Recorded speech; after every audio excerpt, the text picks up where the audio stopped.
जिन प्रेम कियो तिन ही प्रभु पायो, जिन प्रेम कियो तिन ही प्रभु पायो, जिन प्रेम कियो तिन ही प्रभु पायो, जिन प्रेम कियो तिन, जिन प्रेम कियो तिन ही प्रभु पायो, जिन प्रेम कियो तिन प्रभु पायो, जिन प्रेम कियो तिन ही प्रभु पायो, जिन प्रेम कियो तिन प्रभु पायो, जिन प्रेम कियो तिन ही प्रभु पायो, जिन प्रेम कियो तिन प्रभु पायो, जिन प्रेम कियो तिन ही प्रभु पायो, जिन प्रेम कियो तिन ही प्रभु पायो, जिन प्रेम कियो तिन ही प्रभु पायो, जिन प्रेम कियो तिन ही प्रभु पायो, जिन प्रेम कियो तिन ही प्रभु पायो, जिन प्रेम कियो तिन ही प्रभु पायो, जिन प्रेम कियो तिन ही प्रभु पायो, जिन प्रेम कियो तिन ही प्रभु पायो, जिन प्रेम कियो तिन ही प्रभु पायो, जिन प्रेम कियो तिन ही प्रभु पायो। और इसका पालन करें। हार्दिक धन्यवाद। आज सार्वधिक क्षणों स्वामी जी महाराज ने नारायण धर्म के अंतर्गत महर्षि पतंजलि के अष्टांग योग का वर्णन शुरू किया है। स्वामी जी महाराज के हस्तलिखित कागजों में पतंजलि योग भी स्वामी जी महाराज ने शुरू किया था लिखना, लेकिन शायद अधूरा ही रह गया, वह पूरा नहीं कर पाए।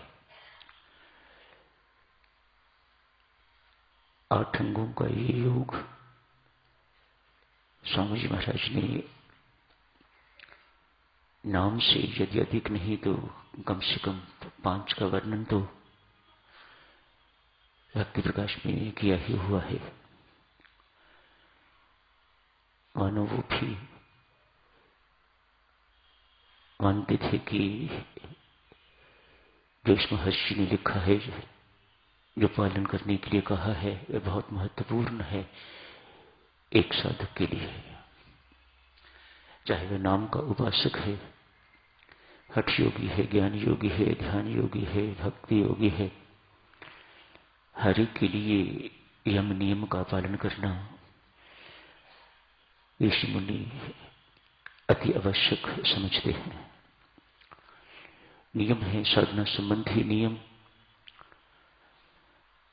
5 यम है, 5 ही नियम है। 5 गुण हमें समाज में एक साधक को कैसे रहना चाहिए, समाज के साथ कैसा व्यवहार करना चाहिए, उनके अंतर्गत जो 5 गुण हैं वह यम के अंतर्गत है। अपने व्यक्तिगत उत्थान के लिए, अपनी व्यक्तिगत उद्धार के लिए, आत्मिक प्रगति के लिए कम से 5 गुण होने चाहिए, वह नियम के अंतर्गत है।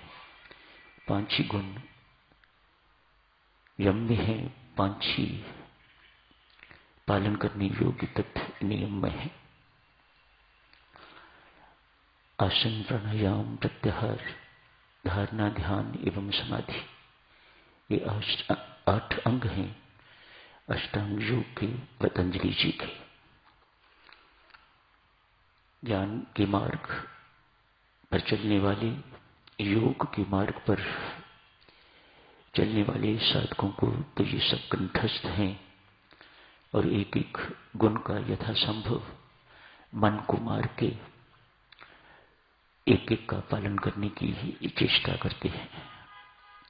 सत्य तो यह है, इन गुणों को धारण करना, इन गुणों को पालन करना ही उनकी मुख्य साधना है। यम के अंतर्गत आज स्वामी जी महाराज ने 5 गुणों के नाम लिए हैं। अहिंसा, सत्य का पालन करना, चोरी नहीं करनी, ब्रह्मचर्य का पालन करना एवं अनावश्यक संचय नहीं करना भौतिक पदार्थों का, अपरिग्रह। आज एक ही पढ़ा गया है, अहिंसा। बहुत कठिन काम है साधुजनों। स्वामी जी महाराज जैसे महान संत भी स्वीकार करते हैं। इसको परिभाषित करना बहुत कठिन है कि अहिंसा क्या है और हिंसा क्या है। बहरहाल हमें बहुत डिटेल्स में जाने की आवश्यकता नहीं। हम तो छोटे साधक हैं और छोटे ही बन के रहना चाहते हैं। ये आत्मिक उन्नति का चिन्ह है कि अपने आप को छोटा मानना और छोटा ही बना के रखना, बहुत आगे आगे नहीं करना, पीछे पीछे रहना। ये भक्ति मार्ग के अनुयायी के चिन्ह हैं। ये आत्म उत्थान के चिन्ह हैं। साधक परमात्मा की ओर जितना आगे बढ़ता जाता है उतना वह छोटा होता जाता है, उतना अपने आप को वह छोटा समझने लग जाता है। उसका ईगो उतना ही श्रिंक होने लग जाता है, बहुत दुबला पतला पड़ जाता है वह। मानो ये अहंकार रूपी रोग, महारोग बहुत मामूली सी पीड़ा जैसा रह जाता है, मामूली सा दुख देने जैसा रह जाता है, या मामूली सा रोग रह जाता है। वह अपनी साधना से परमेश्वर के पास से इस रोग से रहित हो जाता है। किसी को साधक सुनो,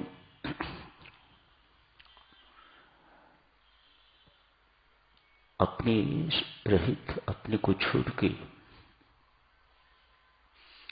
किसी को बुरा ना समझना, किसी का बुरा ना सोचना, ना किसी के लिए बुरा बोलना, न ही किसी का बुरा करना, ये अहिंसा के अंतर्गत है। न ही किसी को बुरा समझना, न ही किसी का बुरा सोचना, न ही किसी को बुरा कहना और न ही किसी का बुरा करना। ये बातें यदि हमारे जीवन में उतर जाएं तो हम अहिंसा रूपी परम धर्म का पालन कर रहे हैं। बाकी सब बातें साधुजनों बहुत बड़ी बड़ी हैं, स्वामी जी महाराज लिखी हैं, लेकिन अंत में यही कहा कि बहुत कठिन है इसे समझना कि अहिंसा क्या है और हिंसा क्या है इस संसार में रहते हुए। अतएव जो सार हमारी समझ में आया वह यही है कि किसी को बुरा समझना नहीं, किसी का अनिष्ट सोचना नहीं, किसी को अनिष्ट कुछ कहना नहीं और किसी का अनिष्ट करना नहीं। ये अहिंसा के अंतर्गत ही है। इतना अच्छी तरह से पालन हो जाए साधुजनों तो अति सुंदर है। सत्य की महिमा तो आप सब जानते ही हो। यदि अहिंसा परम धर्म है तो सत्य भी ऐसा ही है, सत्य ही ईश्वर है। ऐसा स्वामी जी महाराज ने भी लिखा है, प्रभु राम ने भी कहा है, सत्य ही ईश्वर है। सत्य का पालन करना साधुजनों बहुत उच्च बात है। ये भी जानना हमारे लिए बहुत कठिन बात है, परिभाषित करना इसे भी बहुत कठिन है। संभव जितना हमसे हो सके उतना करना चाहिए। एक राजा के पास मैना थी, सोरी के पिंजरे में बंद। मेवा इत्यादि रोज उसे खाने को मिलता है, बहुत अच्छा खाने को मिलता है। इतनी सुख सुविधा होने के बावजूद भी वह मैना बहुत प्रसन्न तो नहीं, वह पिंजरे में बंद नहीं रहना चाहती। हम भी पिंजरे में बंद नहीं रहना चाहते। इस पिंजरे में बंद हैं तो बंधे हुए हैं, इस पिंजरे से निकलना ही चाहते हैं। देह रूपी पिंजरे से, संसार रूपी पिंजरे से निकलना चाहते हैं। इसे ही मुक्ति कहा जाता है, इसे ही मोक्ष कहा जाता है। मैंने भी यही चाहती है। बंधन पसंद नहीं, मजबूरी है, किसी को भी पसंद नहीं। न हमें पसंद है, न पशु पंछियों को पसंद है। हर एक परमेश्वर ने बहुत इंडिपेंडेंट, स्वतंत्र बनाया है और वह ऐसा ही जीवन व्यतीत करना चाहता है। मजबूरियां हैं, कमजोरियां हैं, उनके कारण हम बन जाते हैं। पंछी भी बन जाता है, पशु भी। साथ परमात्मा ने पेट दे दिया है, उसके लालन पालन के लिए पशु पंछी को भी बंधन में पड़ना पड़ता है और मानव को भी बंधन में पड़ना पड़ता है। मजबूरी, कमजोरी। बहरहाल चाहता कोई नहीं। इस सब के बावजूद भी हर कोई चाहता है कि हमें मुक्त होना है। मैना भी प्रसन्न नहीं। किसी संत महात्मा से वो लिया, सुन लिया मैना ने, सत्य बोलने वाला व्यक्ति मुक्त होकर रहेगा। बात पल्ले बांध ली। अब मुझे कोई कहीं से सत्य बोलने का अवसर मिले तो मेरा कल्याण हो। राजा साहब को कोई व्यक्ति मिलने के लिए आए हैं। राजा साहब उनसे मिलना नहीं चाहते, तो मैना का पिंजरा गेट पर ही है। मैना को कहते हैं, मैना इन्हें बोल दो, राजा साहब ने कहा है कि राजा साहब घर पर नहीं है। याद कर ली। व्यक्ति जैसे ही आया, जैसा सूरत था वैसे का वैसा ही मैना ने कह दिया, राजा साहब ने कहा है, मेरी तरफ से कह दो कि राजा साहब घर पर नहीं है। शाबाशी देने की बजाय क्रुद्ध हुए, हुक्म दिया इस मैना को इस पिंजरे से, यहां से मेरे घर से निकाल दिया जाए, मेरे महल से निकाल दिया जाए। पिंजरा खुला, मैना उड़ गई। वाह! किसी पेड़ पर बैठ के तो घोषणा करती है, जिंदगी में एक बार सत्य मिला तो पिंजरे से मुक्ति मिली।